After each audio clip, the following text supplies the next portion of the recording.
राज्य सरकारी कर्मचाऱ्यांसाठी एक मोठी बातमी. महागाई भत्ता वाढीचा प्रश्न अखेर अंतिम टप्प्यामध्ये. डीए थेट 58% जाणार, पण प्रश्न एकच, नेमकं कधी? सध्या महाराष्ट्र राज्य सरकारी कर्मचाऱ्यांचा महागाई भत्ता आहे 55% आणि आता यामध्ये 3% वाढ होऊन डीए 58% होण्याची शक्यताही प्रबळ झाली आहे.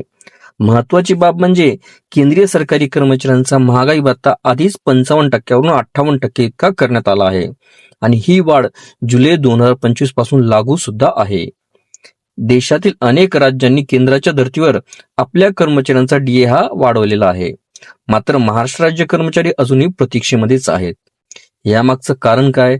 तर स्थानिक स्वराज्य संस्थांच्या निवडणुकांची आचारसंहिता. दिवाळीपूर्वी डीए वाढ मिळेल अशी अपेक्षा होती. व्हिडिओला सविस्तर बघण्यासाठी कृपया डिस्क्रिप्शन बॉक्समध्ये दिलेल्या लिंकवर क्लिक करा आणि संपूर्ण व्हिडिओ पाहावा.